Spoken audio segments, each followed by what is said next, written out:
And now, it's time for another Dice Tower review with Tom Vasel. Hey folks, I'm Tom Vasel, and today we're taking a look at Mysthea. Now, Mysthea is a game that I hadn't heard about before. Apparently it's like a world from thousands of years ago, and some gem showed up in the middle of the world and split these floating islands, and you're trying to take over the floating islands. I'm really not sure the exact theme, but it's like this past yet futuristic type, it's a typical weird fantasy thing. And this is an area control game where you're trying to score points, lots of ways to score points in this game, by controlling different regions on the board, fighting monsters, occasionally fighting each other, and using cards in various ways. There's a lot going on, and when you first look at it, it looks like a fighting game, but it's really a Euro-style game, area control, more so, and utilizing actions to the best of your ability. Here's how it plays.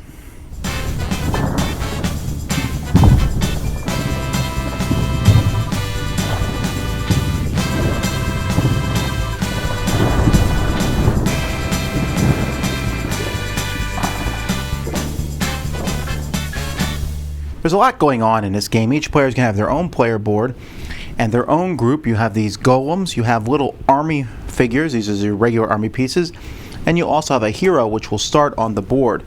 Players will be picking from several heroes here. Each hero has their own special ability. And then you also have a token here where you can have encounters which will be placed on the various boards. These round spots will be placed randomly in the 5 circles around here. There's a lot of other things that are set up randomly. There's some cards here that could be either side, and these are going to have some effect on the game on different special abilities. Then there's a deck of cards here, and each player is going to get randomly one blue, one green, one red, and one yellow card.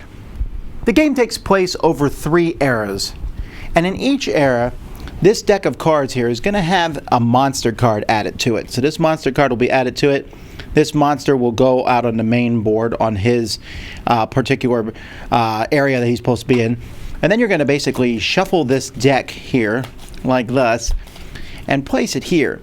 And then each round of the game, you're going to play out one of these cards. And you're going to continue to do that until you've played all 5 lands. Now in this case, that was every card. But these other monster cards will be added, and so sometimes the 5 lands will go all the way up to 10, sometimes they won't. And what this means is these type of terrains on the board, if you control them, for example, if you control a forest, you'll get 3 points. If you control mountains, each mountain area you control gets you 6 points. So depending on when they come out, they're going to be worth various points. When a round is over, we'll go through these make all monsters go clockwise. This makes this monster attack. And so as the other monsters come in, they may attack and do various things, but you're not quite sure what the order is going to be. But as the rounds continue, as players take their turns, they're going to see kind of, hey, this is what I'm trying to do. Each area, you're also going to take these cards and place them on the main board. Players are going to take turns taking basically one main action, and then you can take one special action. There's a little reference card that tells you what you can do. And these main actions this is going to progress the game in various ways. Now, one of the main actions, and one that you'll do most of the time, is you're going to play a card from your hand. You have a hand of cards. When you play a card, you'll discard it here. Between eras, all the cards you discard will come back in your hand. Another thing you can do is you can get more cards. There's cards here next to the board, and they're going to get more powerful from era to era. So what you can do is when you want more cards, you can either add a 4th card, or you can take these 3 cards, discard them, and replace them with 3 new ones. Then you can basically buy 1, 2, or 3 of these cards. The game is all about energy. Players are going to have energy on their main board here on their player board. That energy, they're going to start with a certain number of energy based on player turn order, but you're also going to get energy from various ways, and you can use that energy to buy these cards, adding them to their hands so that you can use them. The main way to get energy is by meditating. When you meditate, you're going to get 3 energy on your board. Plus, you're going to get wherever all your units are. So pretend I have these units out here. Some units are going to give you action points. Some are going to give you experience points. Some are going to give you victory points. Some are going to give you more energy. depending on which spots you're in. You don't have to control the spot, you just have to be in the spot. So meditating is a fast turn, but can give you a lot of resources. The main thing players are going to be doing, though, is playing a card from their hand. Now, when you play a card from your hand, you can either do the action on the bottom, or you can spend these action points up here, or you can do both. Now, when you do the action on the bottom, that's often going to have a cost, which happens to be the amount of action points you get. So that cost is going to be an energy. The action points, one of the things you can do with an action point is you can take an energy for each action point you spend. So you could essentially always play a card for free, but then you wouldn't have any other actions unless you have energy that you can spend also. So when you play these cards, the different color cards are going to do various things. Blue and green cards are upgrades. Blue cards will upgrade one of your units. So on a player's board, they have spots. This one here, for example, upgrades your basic armies. And this says when you basically buy a new basic army, you can immediately deploy it onto the board. And so I would put this in this spot. This is the spot for basic army upgrades. If I want to upgrade it again with another upgrade card, I'd have to discard this one first. So you can upgrade your basic ones, your golem, your hero, your fortifications, and when you play certain cards. Green cards, you can play them here, and then they give you an extra action that you can take as your special action. And so there's all sorts of green cards that are going to do various things. Like here, this one lets you discard a card, and you can take that many actions as an extra thing that you can do. So your hands can be full of green and blue cards. Red and yellow cards are cards when you pay for these, you will immediately get a benefit from them. Yellow always gives you victory points. So this one, for example, I pay 2 energy, and I'll get 3 points for each water area, river area that I control. So if I do that, if I control all 3 of them on the board, I could get 9 victory points. Again, I discard this, and I'm done with it. This one here lets me add some more troops, or sometimes I can start a fight or whatever. And these cards are one-shot uses, and then put into your discard pile on your board. Players can also use action points. They can use 1 or 2 action points to build more units. 1 for your regular guys, 2 for the golems, and they'll go in your staging area. You can also pay 1 or 2 to place these on the board where your hero is and drop them off. You can also pay action points to move. When you move, you can move to another spot on the island you're at, or you can move to an adjacent island as long as it's the same type. You can move your hero as many times as you want. You can move everything else just once per turn. And this is how you're going to move around and try to control areas. So those are the basic actions. You also have a special action. I've already mentioned that you can activate a green artifact card as one of your special actions, but you can also start battles and move islands on the board.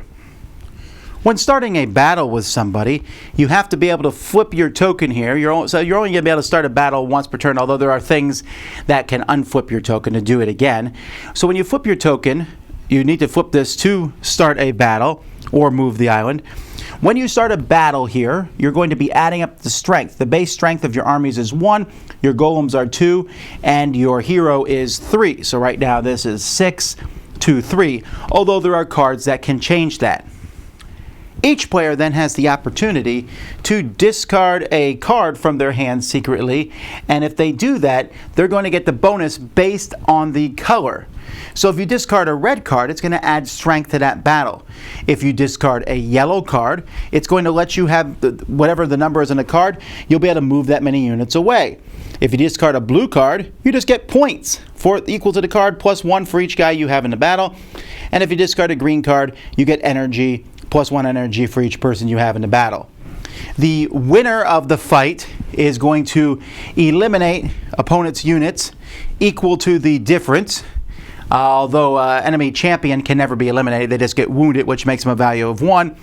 And then they get a victory point for each unit that was eliminated over the course of the battle. To move an island, you're simply just going to move the island into the middle here.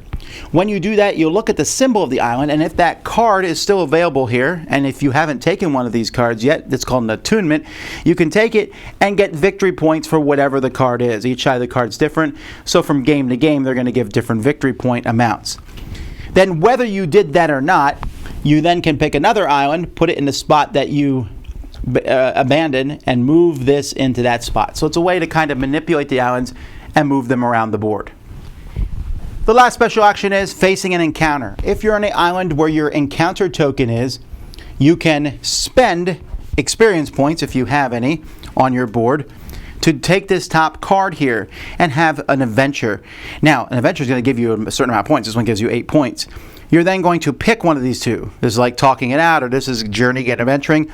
You'll flip the card over, and depending on which one you do, something's going to happen. This one gives you an energy and an action point. This one here lets you get rid of a soldier from all the other players. You then will move your token that many spaces clockwise, depending on the number here. So you'll need to get there again. Of course, you also have to get more experience points to be able to go and have another adventure. You can only have 6 adventures over the course of the game. So after an era ends, players are going to see who has the most units in each of those regions on the board. They will get these points that are listed here on the board. The monster will attack, and everyone in that spot is going to add up their strength and together from all the players, and if it equals this number, you beat it. And then whoever has the most strength gets the top reward, the second reward, the third reward, realizing that there are different rewards and different special abilities for each monster. Some monsters make you lose points if you don't fight them. Some monsters, when they move the whole island with them. And so there's all kinds of different things that the monsters can possibly do. And you can, if you want to be involved in these, because defeating them will give you victory points. That's pretty much it for each era. The second era, you'll bring in another deck of cards. They get more powerful, plus another monster. Third era, so on. After the third era, whoever has the most points that they've gotten over the course of the game is the winner. There's a lot of cool miniatures in this game. And I really like how the miniatures, there's different models for them, and I also kind of like how the miniatures look. So this is like the rock golem. This is one of the versions of it. There's different versions. This one here is pounding his fist, but they're the same. And I don't really need to figure out which one is which, because they're the same, and I can just see these are worth 2. Big guys are worth 2, small guys are worth 1. And then your particular hero is cool. The monsters are cool. I wouldn't have minded actually if the monsters were slightly bigger. They're big, and these are the 3 biggest ones actually that you see here. And this one's smaller. I would have almost preferred they stand out more on the board. The board itself, these are nice. There's a lot of nice pictures. The artwork for this game is phenomenal. There's a lot of really cool artwork on all the cards. I really like how they look. I like the bright differences between red, blue, yellow, and green, and it kind of tells some sort of story here as you go through them. There's very little text in the game itself, and so players are going to have to constantly be referring to these reference guides here that tell you what all the cards do from the different eras, and be looking in the rule book. The rule book goes through carefully what everything does. The rulebook, which is really clear, and I had no problems with understanding the game, but explains all the cards in detail, explains all the attunements, explains what the monsters do, explains the champions and their special abilities, and so on and so forth. But overall, other than the symbology of the game, I'm very happy with the components. The game comes with trays to put all the miniatures in, if that is something you like doing.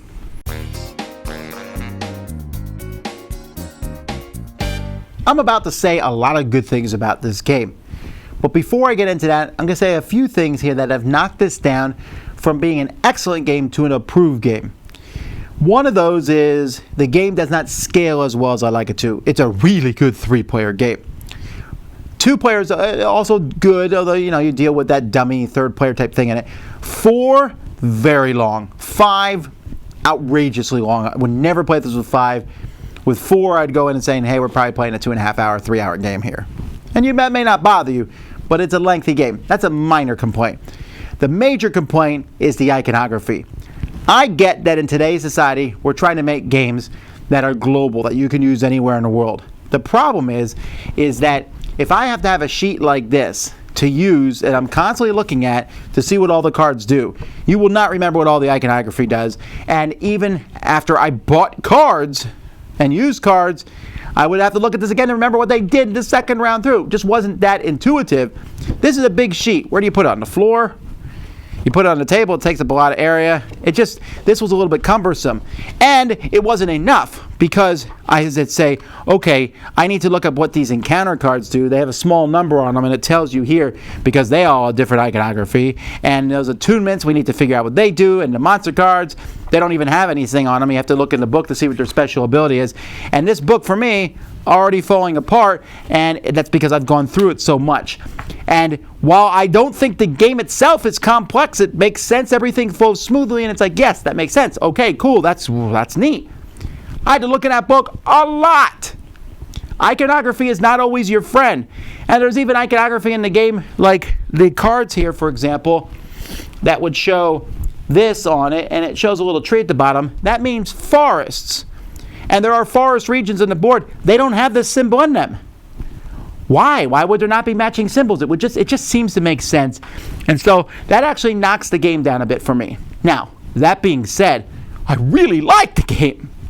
I like the actions you have on your turn. I like the blue, yellow, red, green card thing. You know, play a lot of blue cards and upgrade all your units. Do I make my champion stronger? I'm going to make this unit stronger.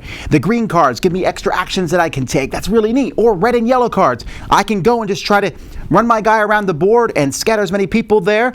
Or I can go around and try to do those encounters and kind of make up a story about what's happening on that particular card and see neat things. It just has this really cool ebb and flow to it. I want more cards in my hand. When I pick a card, do I take a lower card that has only a few actions but has a neat power? Or do I try to get those 3, 4s, and 5s that give me a lot of action points to spread out on the board? Now, there's combat in the game, but combat in this game is not overwhelming. In fact, the combat in this game reminds me a little bit of the combat like Rising Sun and things like that, where you're like, well, I'm going to lose this combat anyway, so I'm going to score some points. Or maybe I'll just hightail it out of there. Or maybe I have a red card in my hand. I've been waiting for this moment to actually win the combat. And if you lose a combat, it's not that devastating. Losing to monsters is not always good, but you know that monster is going to attack. So you don't have to be on that island. Everything in this game, you can see it coming. You can see what's going to be happening, and you have the opportunity to plan for things. Now, your opponent can mess you up in some of the cards they play, but the interaction while it's there is mostly just who's controlling the different regions. Meditation's an extremely powerful action. At first, you're like, big deal. Give me 3 energy and a few bonuses. But once you have people all over that thing, meditation's giving you points and more energy. And I really like the flow from meditation to getting some more cards, to playing cards. And on the 3rd era, the cards are really powerful, but do I want to waste time getting them? Because that's one of my turns. And then each time I might control the forest, but in this round the forests are only worth 2 points. So maybe I need to get out of the forest and move to other spots. It is an excellent, cool game, hampered, of course, by the length of play. And sometimes, like your one turn, I'll buy a couple cards, boom, I'm done. And the next person plays a card and then does some sort of special action, lets them play another card. And they take a while deciding where to do the points. So sometimes you're kind of like, come on, finish your turn so I can go again. But the game feels different and unique. This is the kind of games I like to see. This is the kind of game that could have easily been trading in the Mediterranean, but on this cool alien-esque type world, it's neat, it's interesting, and seeing how the different islands are floating around and moving, that adds a bit of fun and thematic nature to the game. I also like how the miniatures look, although I will say this is one of the few times where I think meeples I would have been okay with, like a little dude that counts as 1 and a bigger dude as 2, but I don't mind the miniatures, especially with the bases on them. So it's a cool production, hampered by a few minor things, but overall, I would gladly play this again. Dice Tower Judgment, approved!